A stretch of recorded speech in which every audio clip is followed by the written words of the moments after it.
बीडमध्ये महिला वकिलाला सरपंचाकडून मारहाण करण्यात आली आहे। काठा आणि पाईपनं महिला वकिलाला मारहाण करण्यात आली आहे। लाऊडस्पीकर संदर्भात महिलेनं तक्रारी केल्या होत्या। पीडित महिला अंबाजोगाई सत्र न्यायालयात वकील आहे। तिला ध्वनी प्रदूषणामुळे मायग्रेनचा त्रास होत असल्यानं लाऊडस्पीकर लावू नये म्हणून तिनं सुरुवातीला विनंती केली, पण यानंतर हा सगळा प्रकार घडला। घरापुढील पिठाच्या गिरण्या काढाव्यात या संदर्भात तक्रारी सुद्धा तिनं दिल्या होत्या। या वादातूनच मारहाण केल्याचं कळतंय।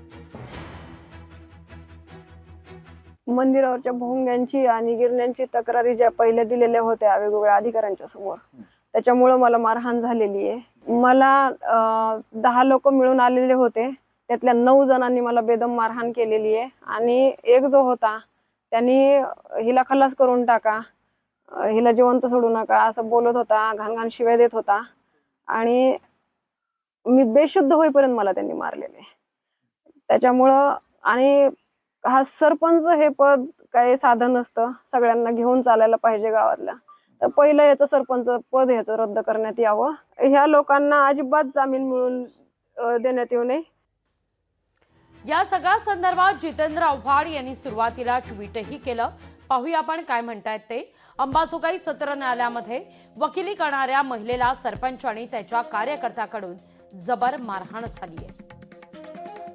महिलेला मायग्रेनचा त्रास होत असल्यानं लाऊडस्पीकर लावू नये, घरापुढील गिरण्या काढाव्यात या संदर्भात तिनं तक्रारी दिल्या होत्या। महिला बेशुद्ध पडल्यानंतर दवाखान्यातून एका रात्रीत उपचार करून तिला घरी पाठवलं।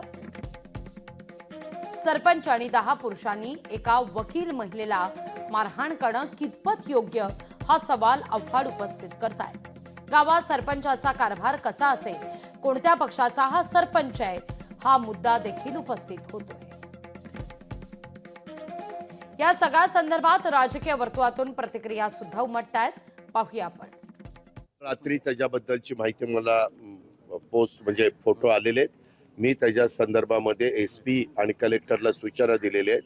हे नक्की कुठं झालंय, त्याला कोण जबाबदार आहे आणि जर ते तिथंच घडलेलं असेल आणि कोणी जबाबदार त्याच्यामध्ये असेल तर कायदा श्रेष्ठ आहे, कुणालाही पाठीशी घालण्याचं कारण नाही, त्यांच्यावर सक्त कारवाई करा अशा सूचना दिलेल्या। पालकमंत्री बदलले, उपमुख्यमंत्रीच पालकमंत्री झाले तरीही बीडचं सामाजिक स्वास्थ्य का सुधारत नाही, अजूनही तिथल्या लोकांना वचक बसत नाही, याचा अर्थ या सगळ्या बोलायच्या गोष्टी केलेल्या आहेत का? अजूनही बीड मधल्या पोलिसांना त्याचं गांभीर्य येत नाहीये का? बीड मध्ये म्हणजे माझ्यासारखा माणूस तर वैतागून आता बीडला जाणच नको इतक्यापर्यंत स्थिती निर्माण करून ठेवली। ही कुणी स्थिती केली आहे? राज्यकर्त्यांनी त्याची उत्तरं दिली पाहिजे। पालकमंत्र्यांकडून अपेक्षा आहेत आणि पालकमंत्री अत्यंत जाणकार असे उपमुख्यमंत्री आहेत। एका महिलेवर पण अशा पद्धतीने जे आहे ते क्रूरपणे आता तिथे जे आहे ती मारहाण केली जाते। त्या आरोपींवर गुन्हा दाखल झालेलाच आहे, परंतु ताबडतोब त्यांच्यावर जे आहे ती त्यांना अटक झाली पाहिजे आणि त्यांच्यावर जी आहे ती कडक कारवाई होणं गरजेचं आहे। हे जे प्रवृत्ती आहे ही मुळासकट नष्ट करण्यासाठी आता राज्य सरकारने पावलं उचलणं गरजेचं आहे आणि या महिलेला मात्र ताबडतोब या आरोपींना अटक करून त्यांच्यावर कडक कारवाई करून न्याय देणं गरजेचं आहे। लोकशाही मराठी ऐका, पहा, जागरूक रहा।